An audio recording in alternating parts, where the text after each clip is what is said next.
The Mystical Qabalah by Dion Fortune Chapter 2, The Choice of Path. No student will ever make any progress in spiritual development who flits from system to system. Flits is a great word. To dart, to run around, to move about swiftly and lightly. Dragonflies flitted across the pond. Dart, dance, skip, flutter, bob, bounce. Great word. First using some new thought affirmations, then some yoga breathing exercises and meditation postures, and following these by an attempt at the mystical methods of prayer. Each of these systems has its value, but that value can only be realized if the system is carried out in its entirety. This rings true to me. We should be so lucky to have to focus on just one thing. Like, it's the only thing you have to worry about. That's it, just that one thing. It might be breathing, actually, but anyways. They are the calisthenics of consciousness and aim to gradually developing the powers of the mind and aim at gradually developing the powers of the mind. The value does not lie in the prescribed exercises as ends in themselves, but in the powers that will be developed if they are persevered with. Never end a sentence with a proposition. If we intend to take our occult studies seriously and make of them anything more than desultory, light reading, desultory, that's a good word, desultory, lacking a planned purpose or enthusiasm, a few people were left dancing in a desultory fashion. I've been to some nightclubs at like 4 a.m. So, desultory fashion dancing, I've seen it in movies. We must choose our system and carry it out faithfully until we arrive, if not at its ultimate goal, at any rate at definite practical results and a permanent enhancement of consciousness. All right. After this has been achieved, we may, not without advantage, experiment with the methods that have been developed upon other paths and built up an eclectic technique and philosophy therefrom. But the student who sets out to be an eclectic before he was made himself an expert will never be anything more than a dabbler. Wow, that is quite the admonishment to Mr. Dion Fortune. The student who sets out to be an eclectic before he has made himself an expert will never be anything more than a dabbler. I just had a conversation with someone about someone like that. We've all been someone like that. I have. Whoever has any practical experience of the different method of spiritual development knows that the method must fit the temperament and that it must also be adapted to the grade of development of the student. This is interesting. There's a fella, a scientist, with a very weird name, Vygotsky or something like that, who I believe was the first child psychology developmental scientist type of guy who noticed that there's something called, he labeled it a zone of proximal development. And we've all been there, particularly at play or when we're learning something with a good teacher especially. Sometimes, it can also be construed as the flow, being in the zone. Well, the zone of proximal development. Maybe that's connected. Maybe that's where in the zone comes from. Anyways, it's that space when you're challenged just enough and you're winning just enough. So here's Dion Fortune, nearly 100 years ago, noticing something that's been canonized in science much later. So it's worth repeating. Whoever has any practical experience of the different methods of spiritual development knows that the method must fit the temperament and that it must also be adapted to the grade of development of the student. Zone of proximal development, being in the zone. Westerners, especially such as prefer the occult to the mystic path. Westerners, especially such as prefer the occult to the mystic path, often come seeking initiation at a stage of spiritual development which an Eastern guru would consider exceedingly immature. Yep, that sounds like us. Any method that is to be available from the West must have in its lower grades a technique which can be used as a stepping stone by these undeveloped students. To ask them to rise immediately to metaphysical heights is useless in the case of the great majority and prevents a start from being made. This is, once again, a very astute observation nearly 100 years ago. Reminds me of something Alan Watts once said about, well, that scene when a student arrives at a yoga Zen master's temple and seeks to be illuminated and is placed in a meditative state, etc., etc. This whole idea of Zen meditation and whatnot is a kind of a indoctrination mechanism in Buddhist countries for children. Um, it's how they treat children because it is at their zone of proximal development. If that sounded as an admonishment for a moment, I didn't mean it that way. Um, so when Western adults come to these same teachers and sometimes the same temples, they're indeed placed in the same position um, as a meditative student. The game being as follows. Uh, I hesitate to say this, but I'll repeat it only because Alan Watts has said it. Because I wouldn't know. But it's certainly true about me. He said that there is no quieting of the mind. There is no meditation as such.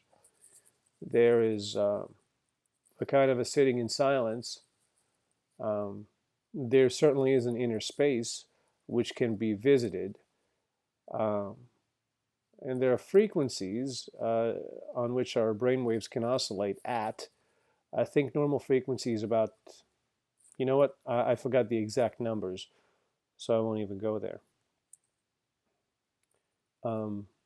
But it's the same idea, it seems. So Westerners, when they come seeking spiritual development, Eastern gurus consider it exceedingly immature, too early. Any method that is to be available for the West must have in its lower grades a technique which can be used as a stepping stone by these undeveloped students. So he's talking about us. And I believe he's talking about meditation. To ask them to rise immediately to metaphysical heights is useless in the case of the great majority and prevents a start from being made. Sure. For a system of spiritual development to be applicable in the West, it must fulfill certain well-defined requirements. We Westerners certainly like our well-defined constraints. To begin with, its elementary technique must be such that it is readily grasped by minds that have in them nothing of the mystic. Yes, that's been bred out of us, out of our culture. But it's coming back, hence you and me, right now. Secondly, the forces it brings to bear to stimulate the development of the higher aspects of consciousness must be sufficiently powerful and concentrated to penetrate the relatively dense vehicles of the average Westerner who makes nothing whatever of subtle vibrations. Carl Jung called these subtle vibrations synchronicity. When things oddly come together, And when you're paying attention to synchronicity, it turns into less than subtle vibrations. So it's a kind of the other side of coin. Um, Once again, Dion, good on you, man. This is really insightful. Thirdly, as few Europeans following a racial dharma of material development, wow, so this was talked about back in 1835. That's crazy. Okay. Thirdly, as few Europeans following a racial dharma of material development have either the opportunity or the inclination to lead the life of recluse, the forces employed must be handled in such a way they can be made available during the brief periods that the modern man or woman can, at the commencement of the path, snatch from their daily avocations to give to the pursuit. Well, that's quite a run-on sentence, Mr. Dion Fortune, but I get your meaning. Um, he is, in a way, speaking about me and about you right now. They must, that is to say, be handled by a technique which enables them to be readily concentrated and equally readily dispersed, because it is not possible to maintain these high psychic tensions while living the hard driving life of the citizen of a European city. True then as it is now in the United States. Experience proves with unfailing regularity that the methods of psychic development which are effectual and satisfactory for the recluse produce neurotic conditions and breakdowns in the person who pursues them while compelled to endure the strain of modern life. Well, this certainly doesn't bode well for me, nor you. So much the worse for modern life, some may say, and adduce this undeniable fact as an argument for modifying our Western ways of living. Let's look up this word adduce. Adduce. Cite as evidence. That's interesting. I've rarely seen this word. I don't remember it at all. A number of factors are adduced to explain the situation. Let's look at some derivatives. Middle English, Latin, adducere, from add, toward, ducere, to lead. I don't know where I adopted this Italian thing. Cite, quote, name, mention, instance, point out, refer to. Good word. Far be it from me to maintain that our civilization is perfect or that wisdom originated and will die with us, but it appears to me that if our karma, or destiny, has caused us to be incarnated in a body of a certain racial type and temperament, it may be concluded that that is the discipline and experience which the lords of karma consider we need in this incarnation, and that we shall not advance the cause of our evolution by avoiding or evading it. It's very easy to interpret Dion Fortune's writings as somehow racially driven when he's so clearly racially driven. But let's see if we can take it a different way. What he's saying is perhaps that my God, so whatever lot in life you got is the lot that you deserved. I think is basically what he's saying, and I feel like what he's saying is that you've deserved it from past lifetimes. Well, lords of karma, appropriately enough. So there goes that interpretation. I feel pretty good about it. Yeah, okay, so let's see. I have seen so many attempts at spiritual development that were simply evasions of life's problems that I'm suspicious of any system which involves a breach with the group soul of the race. Race. I didn't think that's where you would end. I thought he would say tribe, but then again, um, yeah, yeah. So let's take this a different way. Um, 100 years ago, to him, it would be hard to conceive of um, a tribe that's built around anything other than race. And so it makes sense that he would say race. What he doesn't know, and what we know now with nearly 100 years of perspective at our side, is that people can form tribes that are based on ideologies, ideas, circumstances for that matter. Um, that's certainly a lot more case today than it was, say, 100 years ago. Um, a person who was born in America could easily end up somewhere in Europe during much of their lifetime. So you're not exactly with your family. You would be with your race. No. So let's go, I don't know, let's say a person goes to um, China somewhere. You're not likely to find a tribe of, Americans. Although, I mean, we as nationalities, we do seek out each other. But let's assume that you didn't have other Americans around you who were the same race as you. You would form other tribes. One would hope, um, but we know that um, we could have ideological tribes. The question is how much stronger or weaker, if at all, are they compared to other glues that hold people together? That's really what it is. That's the proper level of abstraction. Glue. And that glue could be race or ideology or any number of things, circumstances, interests, etc. Okay. Uh, Nor am I impressed by a dedication to the higher life, which manifests itself by peculiarities of clothing and bearing, and by the manner of cutting, or omitting to cut, the hair.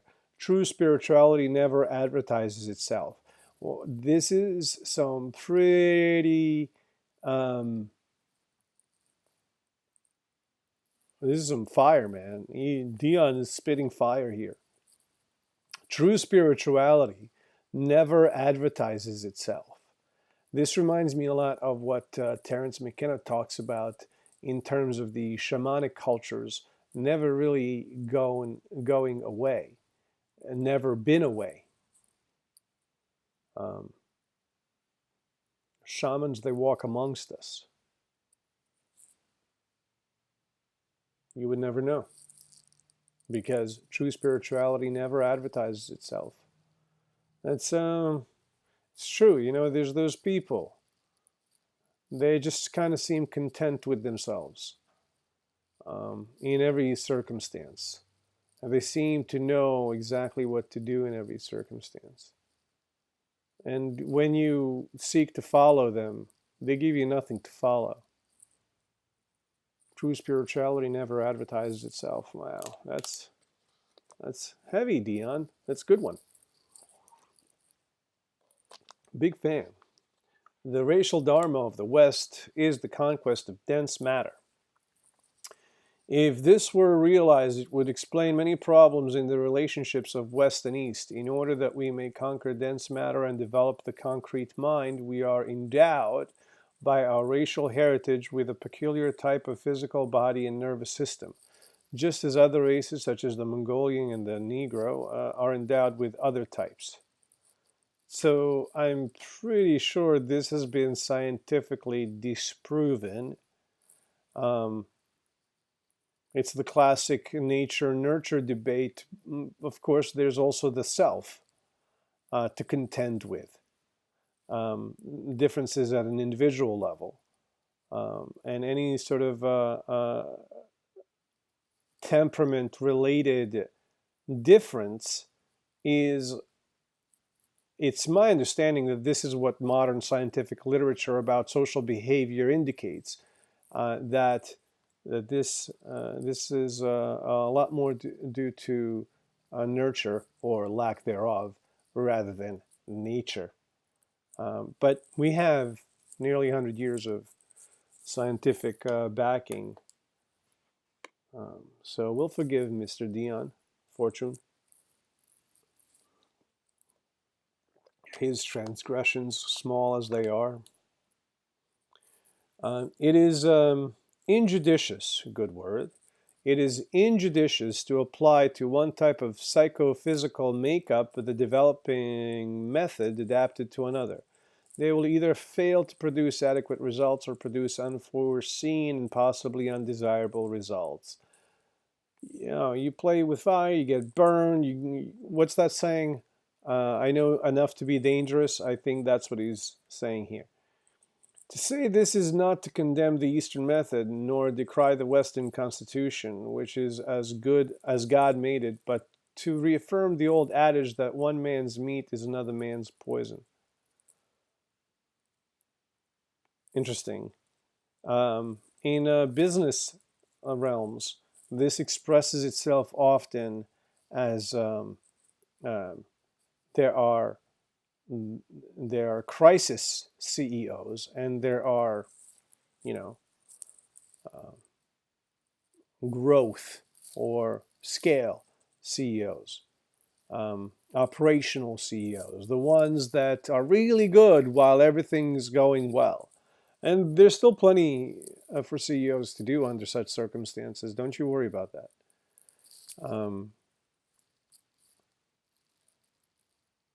But then there are some who are particularly great during a time of crisis. And there are some who are the source of the crisis. And they like to operate in chaos, and that's where they feel comfortable. Be careful with such CEOs. There won't be a lot of stability, and this is a personality trait, as I suppose, to put a point on it, also a nurture trait. It's a mixed brew, I guess. But that makes sense. Okay, the Dharma of the West differs from that of the East. Is it therefore desirable to try and implant Eastern ideals in a Westerner? Withdrawal from the earth plane is not his line of progress. Withdrawal from the earth plane is not his line of progress. It's an interesting sentence. The normal, healthy Westerner has no desire to escape from life. His urge is to conquer it and reduce it to order and harmony. The normal, healthy Westerner has no desire to escape from life. His urge is to conquer it and reduce it to order and harmony. I find this to be accurate. It is only the pathological types who long to seize upon the midnight with no pain. I have no idea what that means. To be free from the wheel of birth and death. The normal Western temperament demands life, more life. Okay, accurate. This is another thing that's different in Western and Eastern traditions that relates. Just like when adults come to Eastern gurus, they're put through the same paces as children because that is, in fact, their zone of optimal development, proximal development. By the same token, in India, for example, the idea of karma and rebirth, reincarnation, I should say, not karma, although karma, it's related to karma. The cycle of reincarnation is not something to long or desire. It is something to stop. Whereas in the West, karma is largely understood as, or reincarnation is largely understood as something good. That's not at all how it's perceived in India. It's perceived as something, well, maybe not bad, but because a Buddhist would be a little more illuminated than just to say bad and good.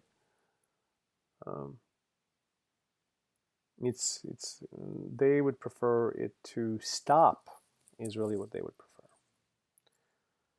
And I can see their point. I mean, that is the original point.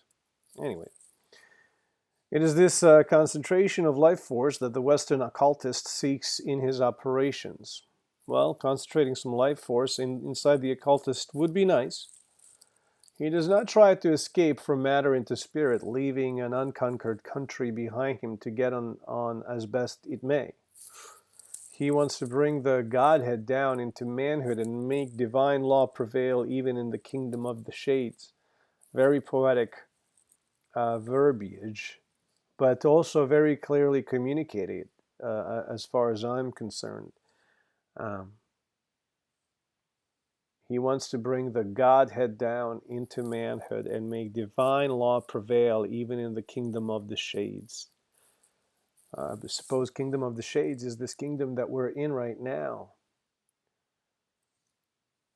This is the root motive for the acquisition of occult powers upon the right-hand path, and explains why initiates do not abandon all for the mystic divine union, but cultivate a white magic. I believe what the author is doing here is setting it up for a kind of a bodhisattva, would be called in Buddhist terms. White magic is equated to bodhisattva, as in the magician who comes back from the Nigrado as a good doer, as someone who is trying to impact the world for the better, as opposed to a black magic, presumably, which is something which is the path that you end up on if you are doggedly alone. We think that's where this is going. It is this white magic which consists in the application of occult powers to spiritual ends, by means of which a large proportion of the training and development of the Western aspirant is carried out. I have seen something of a good many different systems, and in my opinion, the person who tries to dispense with ceremonial is working at a great disadvantage. This is so true in business realms. The signing of an NDA, for example, should be made into a kind of an event, because NDAs don't matter. Not really. And the only thing that matters is the kind of ceremony of people who are there, the witnesses, and the actual signing. It's, it should feel like it's a moment in history. Pens should be commemorated, is what I'm saying, at any contract. The ceremonial aspect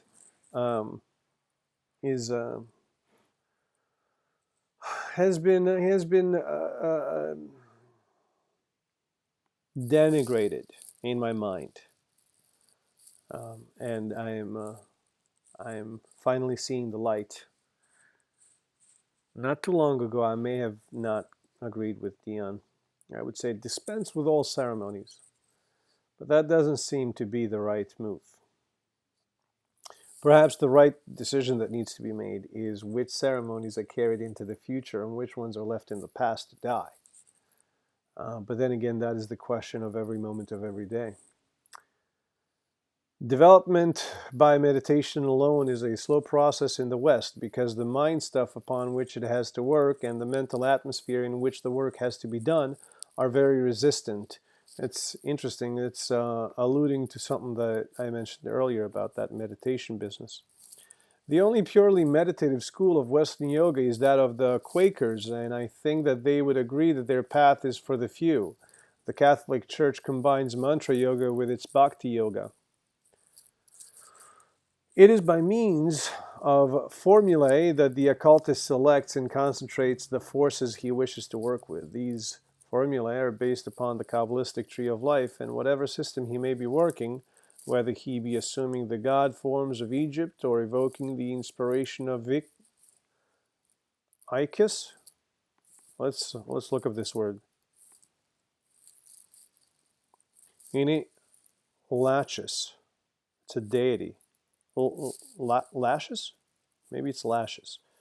In ancient Greek religion and mythology, Lachus was a minor deity of some cultic importance, particularly at Athens and Eleusis, in connection with the Eleusinian mysteries, but without any significant mythology. He perhaps originated as the personification of the ritual exclamation Lache cried out during the Eleusinian procession from Athens to Eleusis. Yikes. With chant and dance. Okay, that makes sense given his background. He has the diagram of the tree at the back of his mind. Oh, so that's where you keep the tree. Okay. It is in the symbolism of the tree that Western initiates are drilled, and it supplies the essential ground plan of classification to which all other systems can be related. The super cabinet of sorts. The cabinet that holds everything. The drawers. Okay. The array upon which the Western aspirant works has manifested itself through many different cultures and developed a characteristic technique in each. The modern initiate works a synthetic system, sometimes using an Egyptian, a Greek, or even a Druidic method, for different methods are best suited for different purposes and conditions. In all cases, however, the operation he designs is strictly related to the paths of the tree of which he is master. This is interesting. So, this is the author's attempt, again, to bring back a point made earlier in Chapter 1, in fact, about the importance of each practitioner bringing their own insights, skill set, knowledge to bear in the practice itself, or through the practice itself. The operation he designs is strictly related to paths of the three of which he is a master. Right? So, to put it differently, if you're a chicken, don't try to climb a tree. If you're a squirrel, climb that tree.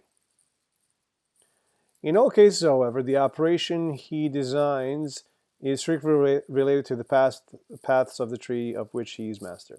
If he possesses the grade which corresponds to the Sephiral Netzach, he can work with the manifestation of the force of that aspect of the Godhead, distinguished by the Kabbalist by the name of a Tetragrammaton Elohim.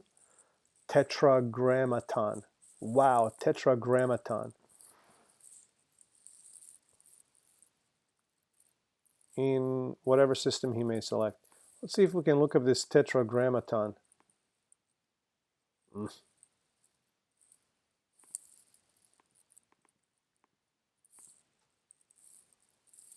A small tropical freshwater fish. That's just tetra.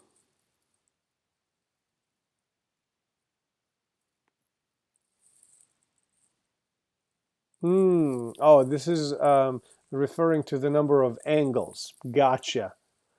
I think it's 8, right? Tetra?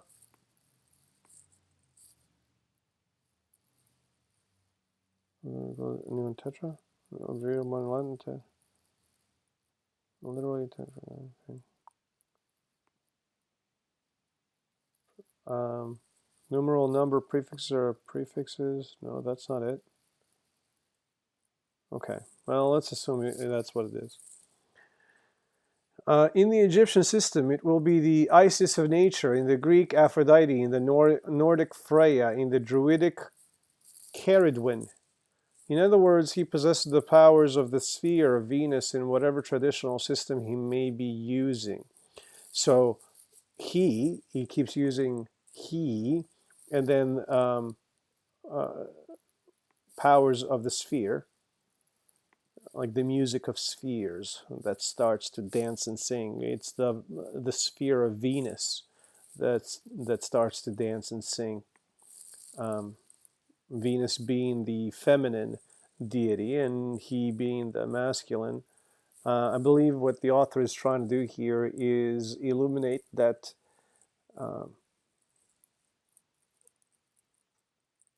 to be fully integrated is to embody the nature, the nurture, and the self, or the the Son and the Spirit, the Father, the Son, the Holy Spirit, or the masculine, the feminine, and the inner child, the ego, the super ego, and id, if you will. Um, so there's different ways of saying it and conceptualizing it metaphorically inside our own minds, and those are some of the ones that come to mind for me. Which makes sense going back to Aphrodite as well and Freya now. Druidic Caridwen. I knew nothing of her before, but now I understand everything there is to know about her. Because whatever is true for Caridwen is also true for Aphrodite and Freya and Venus, etc. So that's kind of a really convenient shorthand. Having attained a grade in one system, he has access to the equivalent grades of all other systems of his tradition. That's funny. That's exactly what just happened. Not that I have access to anything. I was just talking. But although he may use these other systems as occasion serves, experience proves that the Kabbalah supplies the best groundwork and the best system upon which to train a student before he begins to experiment with the pagan systems. All right, so I think what Dion is saying here is that we're in the right place. Cool. The Kabbalah is essentially monotheistic. The potencies it classifies are always regarded as the messengers of God and not his fellow workers. Nice. Drinking from the source. A lot of books do this. It's a particular kind of writing where it's been in corporate America, it's been oversimplified to something like,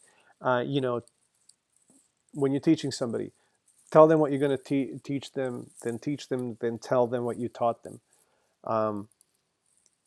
That's a really oversimplified way of saying, well, here's the top line arguments that I want to lay out. And then as the text moves on, each argument is slowly elaborated upon. There's a name for it. It escapes me now. But it strikes me as possible that this book was written in such a way. Because he seems to be elaborating on the points that he's touched on in chapter 1. Okay, this principle enforces the concept of a centralized government of the cosmos and of the grip of the divine law upon the whole of manifestation, a very necessary principle with which to imbue any student of the arcane forces. It is the purity, sanity, and clarity of the Kabbalistic concepts, as resumed in the formula of the Tree of Life, which makes that glyph such an admirable one for the meditations that exalt consciousness and justify us in calling the Kabbalah the yoga of the West. Well, okay, chapter 2. Dion Fortune, I really wish you kind of quit tickling me and get to the good stuff.